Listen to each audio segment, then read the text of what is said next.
Hello and a very warm welcome here to my channel, Bostelkista. It's great to have you watching. Yes, here it is, my TENTEK solar battery. I've been waiting for this for a long time. It has 5 kilowatts. Lithium iron phosphate 4, 51.2 volts nominal voltage, and 100 amps. I want to connect this beautiful piece to my Victron solar system. You're coming along, I'll show you. I'll also show you the whole battery, all the accessories that come with it, and so on, here in this video. Enjoy the video. By the way, I've linked the battery in my video description, so you can check it out if you're interested. So here we have a cover. Underneath this cover is the connection. I can either connect another battery in series here, as I said, up to 8 units. But I can also go directly to my bus bar with the cable here. Here I have my CAN RS485 connection. The battery can then communicate with the system using this. If the protocol is supported by this battery, which I don't think will work in my case, with my Victron system, that's why I still have my SmartShunt, and I can always track the voltage through that. Furthermore, the battery naturally has a built-in BMS, so it's all safe. And up here on top, I have my emergency shutoff, my off switch. The whole thing is waterproof because the device can, as mentioned, also be used outdoors. It's just important here that the temperatures are taken into account. Here's the power button. We'll turn that on later. Then something should start lighting up here, but we'll get to that later, of course.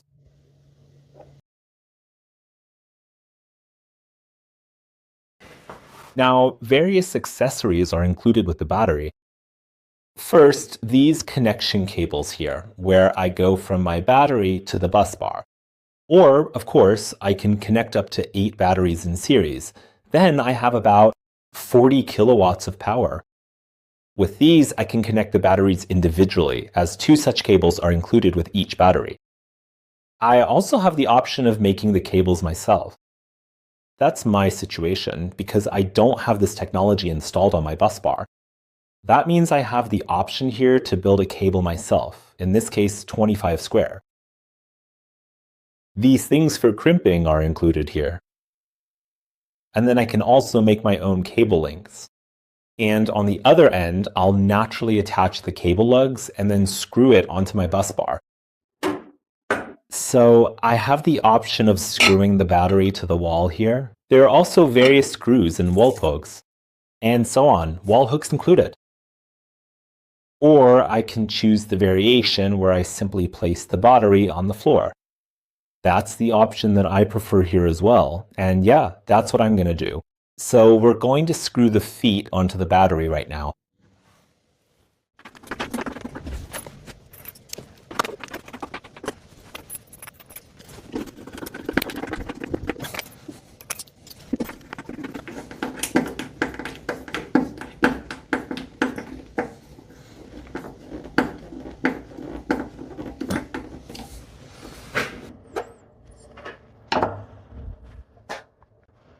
Well, the feet are secure. Of course, we also have an instruction manual here. It also shows exactly how to do the wall mounting. You can find all of that here in this instruction manual. It shows exactly where everything goes into the masonry, so that works. You can find that in here as well. Well, now I have my 2 cables here, plus and minus. Now, of course, I still have to mount my cable lugs accordingly. I'm going to do that now. For that, I naturally have to strip the cable here first.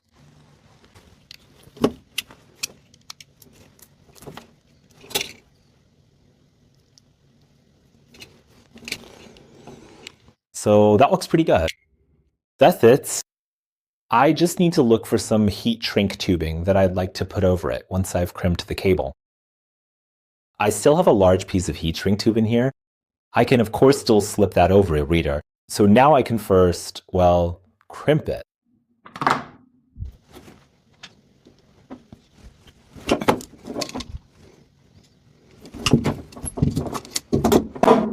Yes, perfect. So now the heat shrink tubing.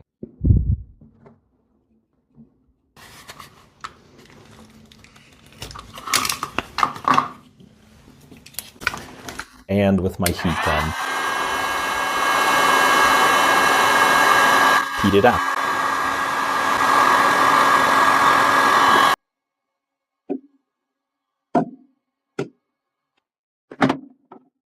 Perfect. That's what it looks like. Positive terminal. Now the negative terminal follows, but you don't need to see that again. I'll just do this quickly off camera, and then we can go ahead and connect the battery. See you in a bit. This is my Victron system, and of course everything is switched off, no power. And down here is the TENTEK battery, which I'm going to connect to my links now. The links is the battery's bus bar and also the output to the inverters. These are my two prepared cables here, positive and negative. Battery's off, fuse is off, so everything here is de-energized. And now I can connect them here. Let's start with the positive one first, and then the negative cable. Perfect. Now I can clamp the whole thing down. I'll do that now. And then we can go ahead and test the battery. This is what it looks like now. So I've connected to the positive side here and the negative side down here. And now I've got everything set up here. Well, now I'm switching on the TENTEK battery.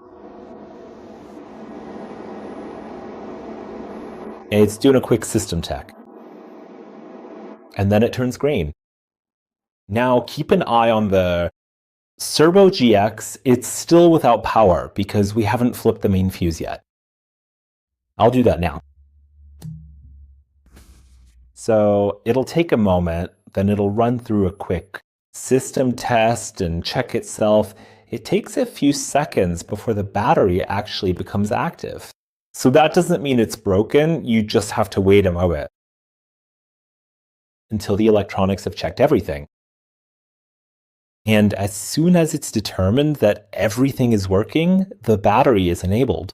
So it just turned green for a moment. That was the first test. I think it does that 3 times, and then it should work.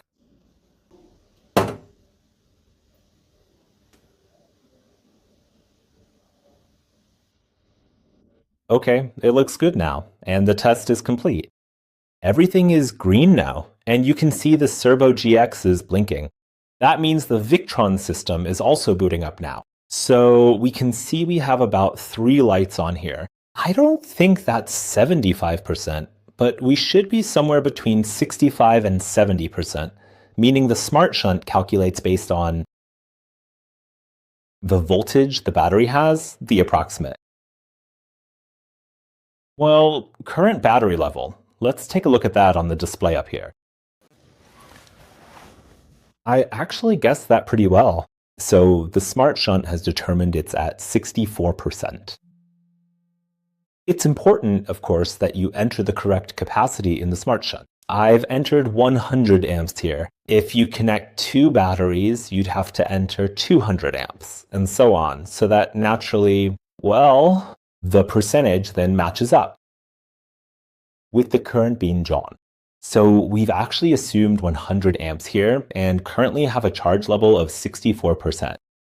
However, the inverters are all completely off. And from the PV charger, it's obviously evening now, so nothing's coming in, but we can switch the inverters on now. I'll do that now.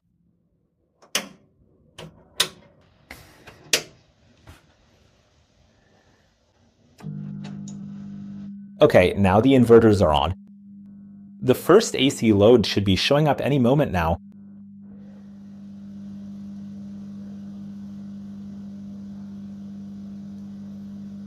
Aha, now we have 34 watts here, but we don't have a load yet. That's the idle, well, wattage being on. And now I'll flip the switch so we can actually consume some power.